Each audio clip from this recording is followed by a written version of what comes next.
দাঁত দিয়ে সাধারণত নখ কাটার অভ্যেস একসময় আপনার মৃত্যুর কারণ পর্যন্ত হতে পারে। এটা কি জানেন? কিছু কিছু মানুষ আছেন যারা অন্ধকারে দাঁড়িয়ে থাকতে পারে না, ঠাস করে পড়ে যায়। শুধু তাই নয়, তারা অন্ধকারে কোনো কিছু স্পর্শ করলে ফিলই করতে পারে না, এমনকি অন্য কেউ তাদেরকে স্পর্শ করলেও তারা বোঝেন না। যখনই তাদের ঘরের লাইট বন্ধ করে দেওয়া হয়, সুইচ টিপার সাথে সাথেই তারাও মাটিতে পড়ে যায়। এই দৃশ্য দেখে আপনার মনে হবে যেন এই মানুষটার সাথে সেই সুইচের কানেকশন আছে। এমন এক রোগ আছে যে রোগে আক্রান্ত ব্যক্তিরা নিজেদেরকে মৃত বলে মনে করে।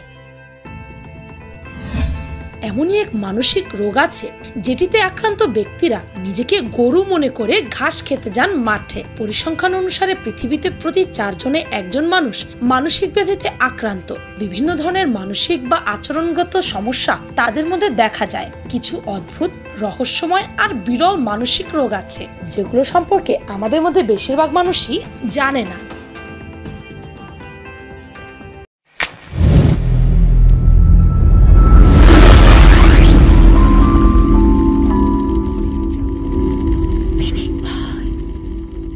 Number 1, invisibility disability. 31 বছর বয়সী সানাকে যখন বলা হলো তার সামনে রাখা বলটিকে একবার টাচ করতে আর একবার করে নাক টাচ করতে, তখন সে খুব সহজেই বল এবং নাক টাচ করতে পারলো। কিন্তু তারপর যখন তাকে বলা হলো এইবার এই কাজটি চোখ বন্ধ করে করতে হবে, তখন দেখা গেল সে আর বলটি স্পর্শই করতে পারছে না, এমনকি সে নিজের নাকও টাচ করতে পারছে না। তার বোন সসেনেরও ঠিক একই সমস্যা।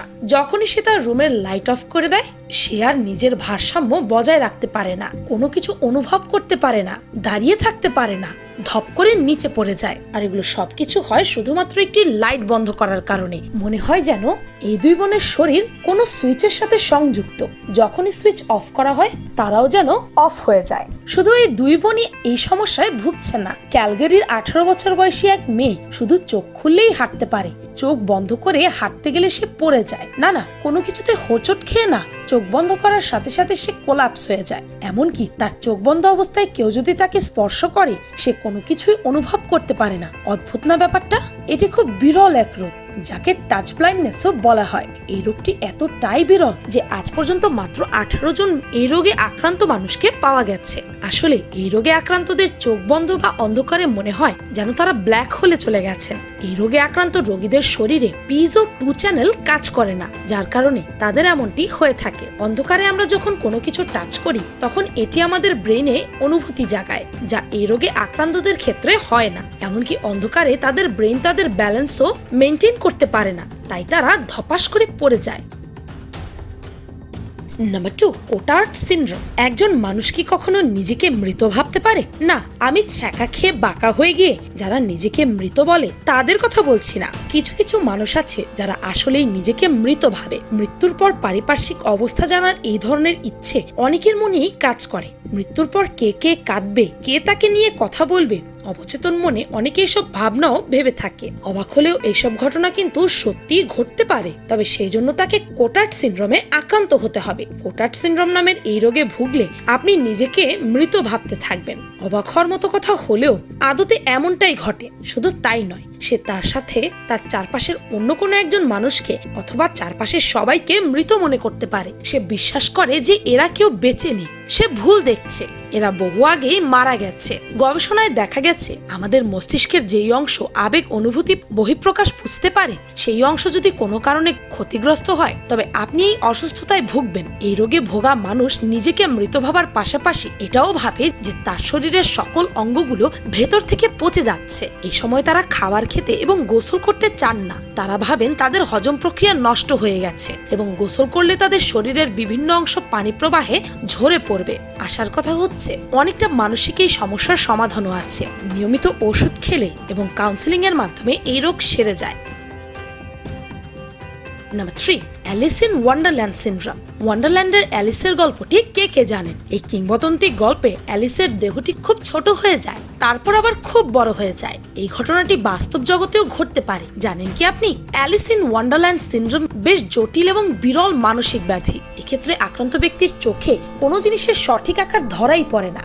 6 ফুট উচ্চতার মানুষকে লিলিপুট বলে মনে হতে পারে, আবার ছোট্ট একটি পিঁপড়াকে বাঘসিংহের মতো মনে হয়। এই সিনড্রোমযুক্ত লোকেরা হঠাৎ করে দেহ বা দেহের অঙ্গগুলো ছোট বা বড় হয়ে যেতে পারে, বা কোনো বস্তুর অবস্থান খুব দূরের বা খুব কাছাকাছি বলে অনুভব করতে পারে, যদিও বাস্তবে এমনটা হয় না। শুধু দৃষ্টিই নয়, অ্যালিস ইন ওয়ান্ডারল্যান্ড সিনড্রোমে রোগীরা অনুভব করতে পারেন যে সময়টি স্বাভাবিকের চেয়ে দ্রুত বা ধীরে চলছে। তাদের সময়ের প্রতি অদ্ভুত সব চিন্তা মাথায় আসে। এই অদ্ভুত রোগের কারণ আজও অজানা।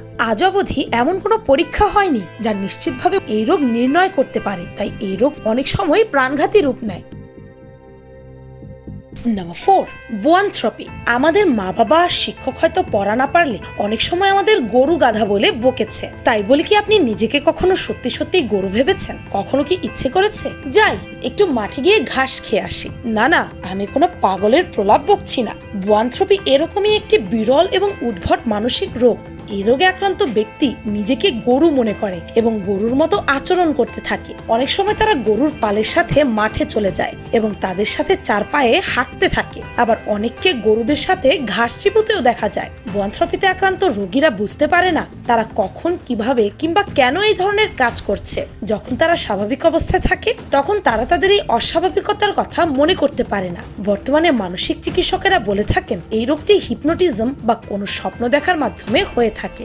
আশ্চর্যজনকভাবে এই বোয়ানথ্রপি রোগটির বর্ণনা উঠে এসেছে বাইবেলেও।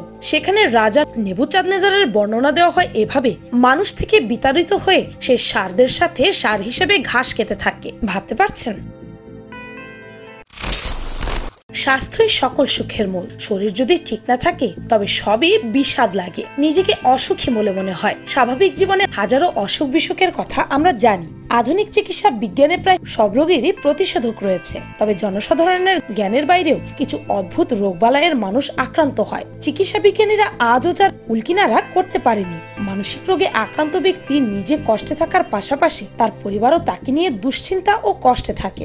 রাগ, জেদ করা, তুচ্ছ ঘটনাকে জটিল করে দেখা, সন্দেহ করা ইত্যাদি কারণে কাছের মানুষের সঙ্গে মানসিক সমস্যায় আক্রান্ত রোগীর সম্পর্ক নষ্ট হয়ে যেতে পারে। কিন্তু শত সমস্যার পরেও মানসিক রোগে আক্রান্ত অনেক ব্যক্তিদের পরিবার বা সে নিজেই ডাক্তার দেখায় না, এই ভেবে যে মানুষ তাকে পাগল বলবে। আসলে আমাদের দেশে মেন্টাল হেলথ নিয়ে খুব কম মানুষ ভাবে। মানুষ আর কিছু পারুক না পারুক, অন্যকে নিয়ে গসিপিং ঠিকই করতে পারে, সেটা আপনি ভালো করুন চাই খারাপ করুন। তাই এদের দিকে তাকিয়ে কোনো লাভ নেই। তাই যদি আসলেই আপনাদের কারো কখনো মনে হয় যে কোথাও কোনো প্রবলেম হচ্ছে, একটা মনোবিজ্ঞানীকে দেখানো দরকার, কারণ মানসিক রোগ শারীরিক রোগের চেয়ে অনেক বেশি ভয়াবহ। ভিডিওটি ভালো লাগলে আপনার ফ্রেন্ডস এন্ড ফ্যামিলির সাথে শেয়ার করতে পারেন। আর পিনিক পাই চ্যানেলটিকে সাবস্ক্রাইব করে বেল আইকনে অল নোটিফিকেশনস অন করতে ভুলবেন না যেন। শুধুমাত্র এভাবে পিনিক পাইয়ের প্রতিটি ভিডিওর নোটিফিকেশন আপনার কাছে পৌঁছে যাবে। আমি ফাল্গুনি, আজকের মতো পর্যন্তই। দেখা হচ্ছে পরের ভিডিওতে।